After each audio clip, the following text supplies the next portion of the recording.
Good morning to all of you. In my last video, I have discussed some numericals and one numerical left for discussion. तो बेटा last video में हमने 3 numerical discuss किए थे और एक numerical हमारा बच गया था. तो सबसे पहले इस न्यूमेरिकल को डिस्कस करेंगे and then after we will discuss next topic. Now read this statement. Two equal negative charges minus q are fixed at points 0, a and 0, minus a on the y-axis.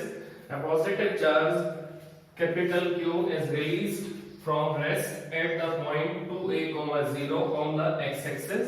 Discuss the motion of charge capital Q.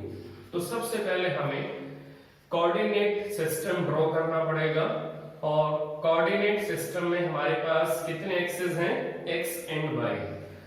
So first of all draw x axis and y axis. Mention origin O. Now mention 2 points, that is 0, a and that is 0, minus a, minus q. This is point A and this is point B. Now at C point we have taken 2a, 0. This is point on x-axis. Now we can assume capital Q at any point between O and C. Now this distance is x and this is 2a. तो हमने अब numerical के according figure draw कर लिया है. We have drawn x-axis. Now we have drawn y-axis and we have given locations of minus q and plus q. Now what we have to find out, we have to check the motion of charge capital Q.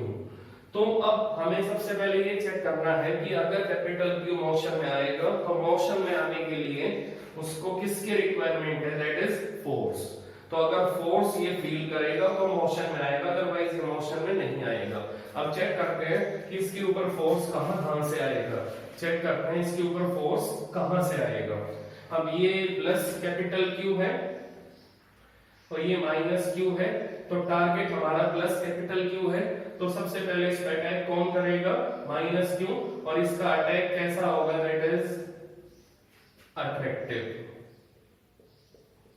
This is attractive force. इसी type से minus Q attack करेगा plus capital Q पे, तो इसका भी attack कैसा होगा, that is attractive. अब ये कैपिटल Q आपका इन दोनों फोर्सेस के बीच में मूव करेगा. अब ये मूव कैसे करेगा, चेक करते हैं.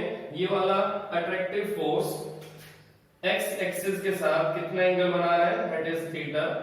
यही सेम एंगल यहां बनेगा क्योंकि दोनों केस में माइनस क्यू की लोकेशन सेम डिस्टेंस पे है फ्रॉम ओरिजिन. तो यहां एंगल थीटा, नीचे भी एंगल थीटा बनेगा. Now tell me vertical component of force, that is F sin theta. Now tell me vertical component of force, that is F sin theta. Now tell me horizontal component of force, that is F cos theta. F cos theta. अब हमें ये find out करना है कि capital Q पे net force की value क्या बनेगी. जो नेट फोर्स का आंसर आएगा वो डिसाइड करेगा कि प्लस कैपिटल Q का मोशन कैसा होगा. इसका मोशन ऑसिलेटरी होगा, सिंपल हार्मोनिक होगा, कैसा मोशन इसका होगा, तो ये डिसाइड कौन करेगा, that is expression of net force. तो 11th क्लास में आपने पढ़ा था सिंपल हार्मोनिक मोशन. तो 11th क्लास में सिंपल हार्मोनिक मोशन की कंडीशंस आपने पढ़ी थी, that is Fr is equal to kx. That is Fr is equal to minus kx. इसका मीनिंग अगर Fr और x में रिलेशन लीनियर होगा तो पार्टिकल या plus capital Q simple harmonic motion को फॉलो करेगा। What is the meaning of F R? That is restoring force. वो फोर्स जिसकी वजह से कोई भी पार्टिकल अपनी इनिशियल पोजीशन को रिस्टोर करेगा, that force is known as restoring force. तो आपने सिंपल हार्मोनिक मोशन के एग्जांपल भी लिए थे कि motion of saving needle in stitching machine. तो सेविंग निडल कैसे मूव करती है? Up and down, that is simple harmonic motion, that is simple harmonic motion. तो उसी टाइप से अब हमें यहाँ चेक करना है कि जो नेट फोर्स आपका कैपिटल क्यू पे बनेगा, वो नेट फोर्स डिस्प्लेसमेंट के साथ लीनियरली अटैच है या किसी और मेथड से अटैच है। तो हमें ये चेक करना है कि एफ आर का रिलेशन डिस्प्लेसमेंट के साथ कैसा आएगा। तो उसके लिए हमें कैपिटल क्यू पे नेट फोर्स का आंसर निकालना पड़ेगा। नाउ एफ साइन थीटा और एफ साइन थीटा दोनों कैसे हैं? इक्वल एंड अपोजिट, ये दोनों आपस में कैंसिल हो जाएंगे। तो रिमेनिंग हमारे पास नेट फोर्स क्या बचा? Net force that is F cos theta plus F cos theta. Now it is 2f cos theta. Now put value of F. F का meaning coulomb force between minus q and capital Q, that is K, magnitude of minus q, magnitude of capital Q upon square of separation between minus q and capital Q। तो अब ये distance अगर आपका a है, that is a, हमें point given है 0, a, ये distance भी आपका a है, और ये अगर x है तो हाइपोटेन्यूज क्या होगा? Under root x square plus a square. तो separation that is under root x square plus a square का whole square. Now cos theta means base upon hypotenuse. Base हमारा x है और hypotenuse under root x square plus a square. Now net force becomes 2 KQ capital Q x upon x square plus a square power 3/2। Now that is our net force. तो अब हमें net force का expression मिल चुका है। अब हमें ये check करना है कि नेट फोर्स क्या डिस्प्लेसमेंट के ऊपर डायरेक्ट डिपेंड कर रहा है, क्या डिस्प्लेसमेंट के साथ इसका रिलेशन लीनियर है। अब चेक करते हैं कि x तो आपका टॉप मोस्ट पोजीशन पे भी है और बॉटम में भी है।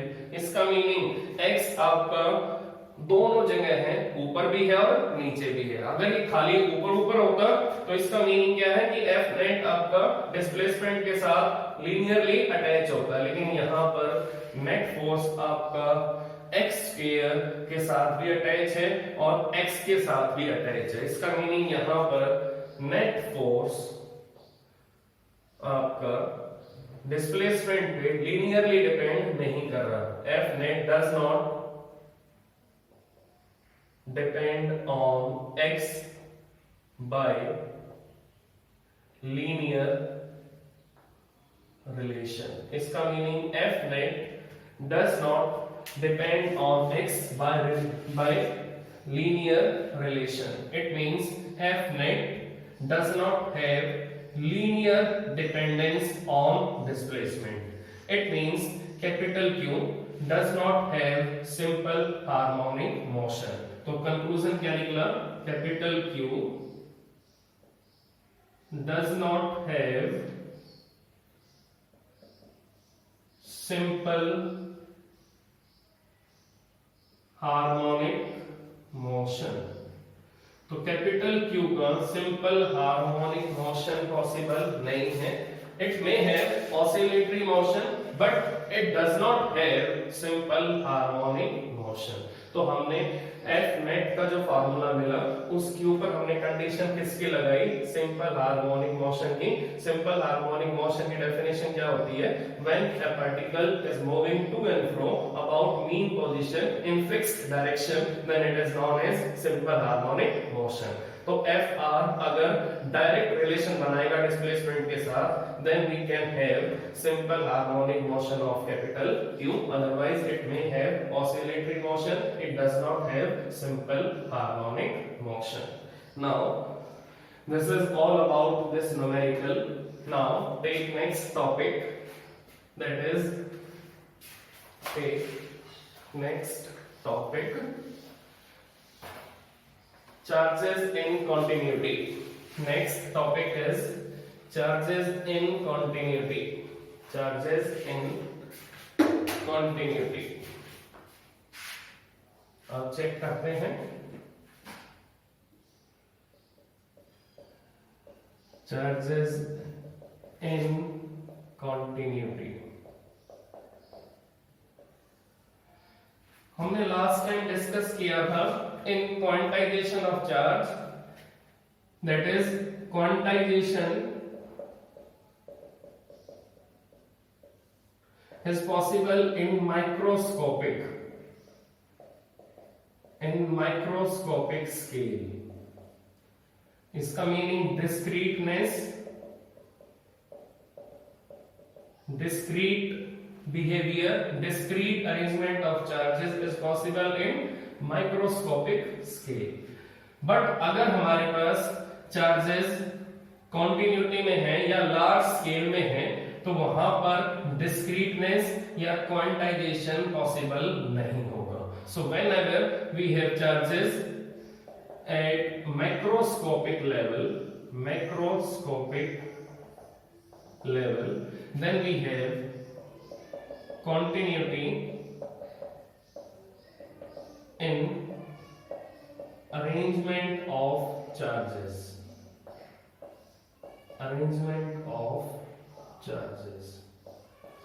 तो दोनों का मीनिंग आपको क्लियर होना चाहिए कि एटॉमिक स्केल पे जब कोई एटम एक इलेक्ट्रॉन रिलीज करेगा तो उसके ऊपर +1 आएगा, 2 इलेक्ट्रॉन रिलीज करेगा तो +2 आ जाएगा.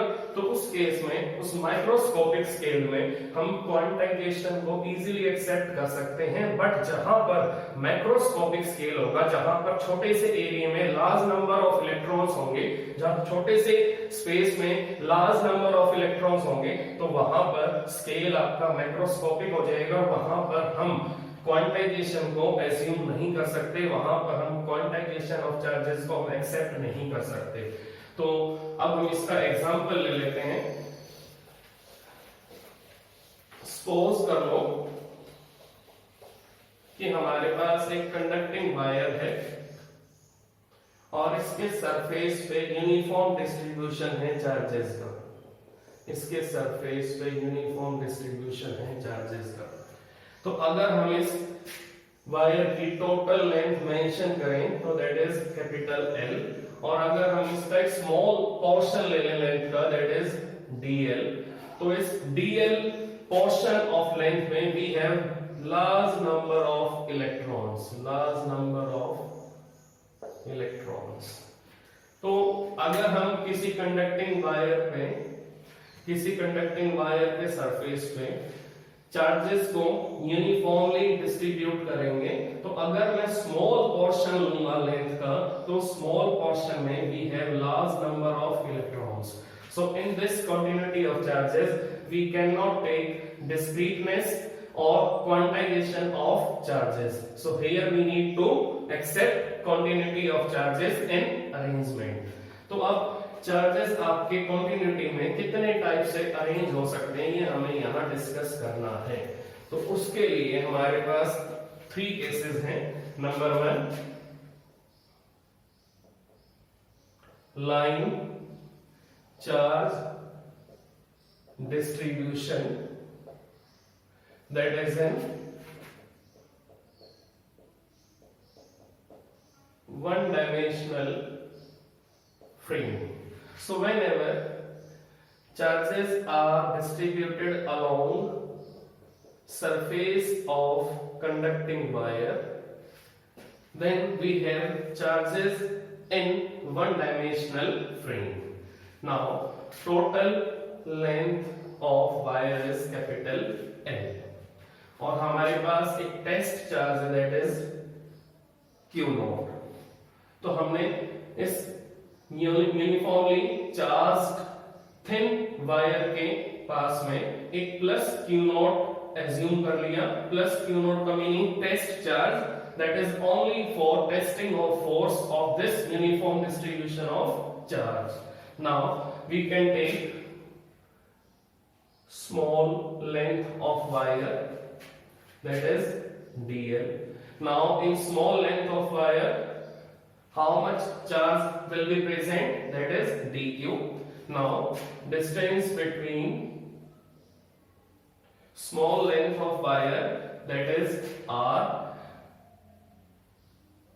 Now dq and plus q naught is having separation r. तो सेपरेशन r किस किस के बीच में है, dq और प्लस q नॉट। तो अब यहां पर अगर हमें लीनियर चार्ज डेंसिटी को डिफाइन करना है तो उसका फार्मूला क्या बनेगा, that is lambda is equal to dq upon dl। तो यूनिफॉर्म चार्ज डिस्ट्रीब्यूशन में हम अगर डेंसिटी को लेके चलेंगे तो डेंसिटी ऑफ चार्जेस आपकी डिफाइन कैसे होगी, amount of charge upon the length in which that amount of charge is present. तो डेंसिटी का meaning amount of charge, small amount of charge upon the length in which small amount of charge exist. तो इस type से हमने lambda को define किया, that is linear charge density. Linear charge density. तो lambda का meaning क्या है कि जब चार्जेस आपके कॉन्टिन्यूटी में अरेंज होंगे तो अगर हमें स्मॉल लेंथ गिवन है, अगर हमें फ्रैक्शन ऑफ लेंथ गिवन है और हमें डेंसिटी गिवन है फॉर अरेंजमेंट ऑफ चार्जेस, तो हम स्मॉल अमाउंट ऑफ चार्ज की वैल्यू डेंसिटी और लेंथ की हेल्प से निकाल सकते हैं। तो dq की वैल्यू क्या आएगी, lambda into dl। So whenever we have continuity of charges and we have given density of arrangement of charges and we have given small length or which charge has been distributed, तो अगर हमें small charge की value उस particular length में निकालनी है और हमें डेंसिटी गिवन है तो हम dq equal to lambda into dl से चार्ज की वैल्यू निकाल सकते हैं। और अगर हमारे पास चार्ज की वैल्यू आ जाएगी तो हम dq और प्लस q नॉट के बीच में कूलम फोर्स से हम अट्रैक्टिव फोर्स या रिपल्सिव फोर्स निकाल सकते हैं। इसका मीनिंग अगर डेंसिटी मालूम है, लेंथ मालूम है, तो हम उस पर्टिकुलर एरिया में, उस पर्टिकुलर लेंथ में चार्ज की वैल्यू फाइंड आउट कर सकते हैं। तो अगर ये यूनिफॉर्म डिस्ट्रीब्यूशन ऑफ चार्ज है तो आपकी डेंसिटी कैसी होगी, that is constant. That is constant. आप एग्जांपल ले सकते हो, you can take example of earth. अब अर्थ अगर होमोजेनियस स्फेरिकल बॉडी है तो अर्थ की डेंसिटी कैसी होगी, that is constant. It means density of earth, rho means density of earth. तो अर्थ के अंदर अगर पार्टिकल यूनिफॉर्मली डिस्ट्रीब्यूटेड हैं तो अर्थ की डेंसिटी हर लोकेशन में कैसी आएगी, सेम आएगी। Now in India density of earth is dm upon dv। dm का meaning mass present in surface area of India upon volume, that is upon volume of India। तो India का जो volume है वो नीचे आएगा और ये ऊपर क्या है आपका, that is mass present in surface area of India. तो इस टाइप से हम अर्थ की डेंसिटी किसी भी लोकेशन पे निकालेंगे तो डेंसिटी कैसी आएगी, that is fixed, that is constant. तो अर्थ की डेंसिटी आपको हर जगह कैसे मिलेगी, कांस्टेंट मिलेगी। तो अर्थ की डेंसिटी के लिए, तो जिस टाइप से अर्थ की डेंसिटी कांस्टेंट होती है किस केस में, uniform distribution of particles of earth, तो उसी टाइप से हमारे पास यूनिफॉर्म डिस्ट्रीब्यूशन ऑफ चार्जेस हैं। और यूनिफॉर्म डिस्ट्रीब्यूशन ऑफ चार्जेस में आपको मालूम होना चाहिए कि अगर 1 सेंटीमीटर में अमाउंट ऑफ चार्ज आपका dq है, तो नेक्स्ट 1 सेंटीमीटर में आपको अमाउंट ऑफ चार्ज क्या मिलेगा, dq मिलेगा। नेक्स्ट 1 सेंटीमीटर में आपको अमाउंट ऑफ चार्ज क्या मिलेगा, dq मिलेगा। इसका meaning equal amount of charge in equal interval of length. So equal amount of charge in equal interval of length so that linear charge density kept constant। तो अगर हम idea लगाएं uniform velocity का, equal distance and equal interval of time, उसी type से equal amount of charge and equal interval of length, then it is known as linear charge density. It means equal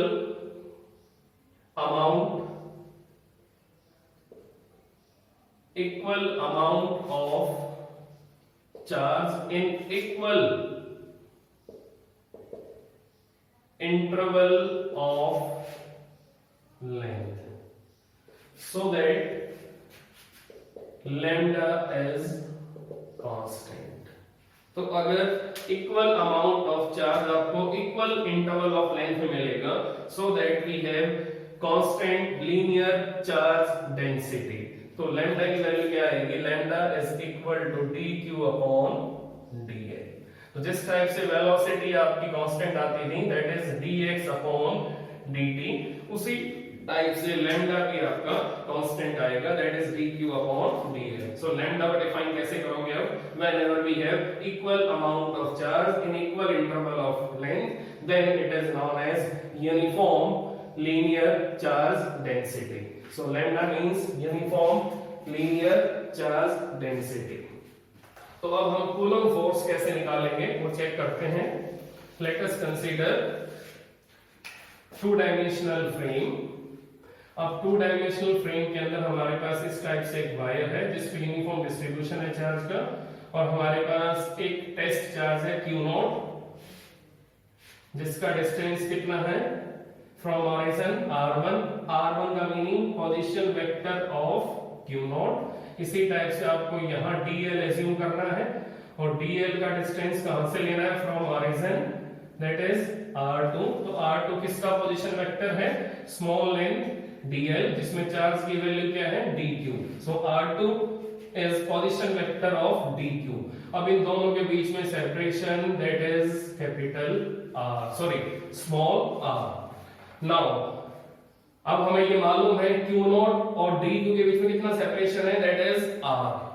तो अब हम यहाँ coulomb force का formula easily लिख सकते हैं, dF is equal to k Q0 dq upon r square into r cap. So this is vector form. अब इसको डेंसिटी की फॉर्म में कैसे लिखेंगे, k Q0 lambda dl r cap upon r square। So by using integration we can find out value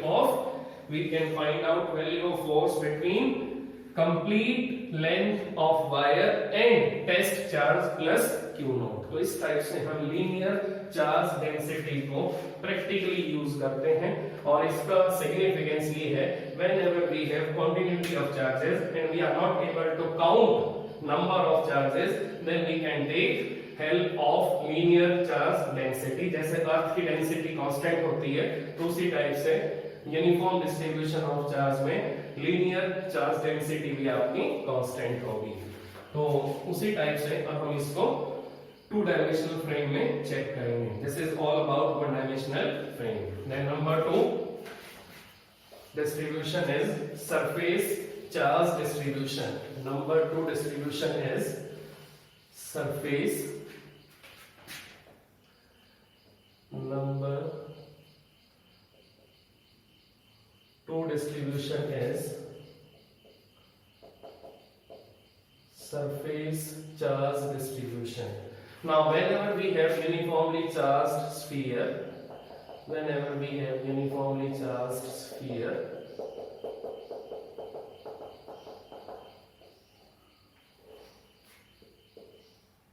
and we have uniform distribution of charge over the surface of conducting sphere, then we can take small surface area,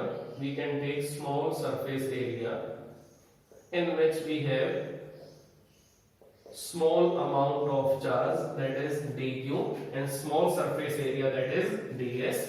Now dq has position vector r2 and q naught has position vector r0, and between dq and q naught separation is r. यहाँ पर अगर to dimensional frame में surface के ऊपर अगर charge आपका distribute होगा तो यहाँ पर जो डेंसिटी हम लेंगे उसका नेम क्या होगा, that is surface charge density, जिसका सिंबल क्या होगा, सिग्मा। और सिग्मा किसके इक्वल होगा, equal amount of charge and equal amount of surface area. It means equal amount of charge and equal surface area. So that is sigma equal to dq upon ds. Now dq is equal to sigma into ds. तो यहाँ भी हम किस type से निकालें coulomb force का expression, df is equal to k q naught, that is dq r cap upon r square. Now df in vector form k q naught dq, dq को अब हम किस फॉर्म में लिखेंगे, डेंसिटी की फॉर्म में, that is sigma into ds, that is r cap upon r square. So this is all about surface charge distribution. Now we took small surface area and small charge present in small surface area. Now we can find out Coulomb force between dq and q naught. By taking integration we can completely find out force between complete uniformly charged conducting sphere and test charge q naught. Now third distribution is volume charge distribution. Now in volume charge distribution we have volume charge density, that is equal amount of charge and equal amount of volume, dq upon dv. Now this is constant when we have uniform distribution of charge. It means in 1 meter cube we have dq, in next 1 meter cube we have dq, in next 1 meter cube we have again dq. तो यहाँ भी अगर आप density निकालोगे dq upon dv, यहाँ भी अगर आप डेंसिटी निकालोगे dq अपॉन dv, यहाँ भी आप डेंसिटी निकालोगे dq अपॉन dv, तो तीनों जगह आपको डेंसिटी कैसी मिलेगी, that is constant. So these are three basic distribution of charges. So we can find out Coulomb force by same method. df is equal to k q naught dq r cap upon r square k q naught. Now rho dv r cap upon r square. So by using integration we can find out total force between uniformly charged cubical body and test charge q naught. तो यहाँ पर volume charge distribution में हमें एक cube लेना है और cube के ऊपर हमें यूनिफॉर्म डिस्ट्रीब्यूशन दिखाना है इलेक्ट्रिक चार्जेस का. Now we have to find out force between cubical body and test charge q naught by using volume charge density. Next topic of discussion is electric field. नया topic है, that is electric field. अब electric field को हम define कैसे करेंगे, understand कैसे करेंगे, ये हमें आज सीखना है. तो इलेक्ट्रिक फील्ड एक इमेजिनरी टॉपिक है, हाइपोथेटिकल टॉपिक है, बट इसको हमें अंडरस्टैंड करना है. That is electric field. Now, what is the meaning of electric field? किसका field है ये? It is field of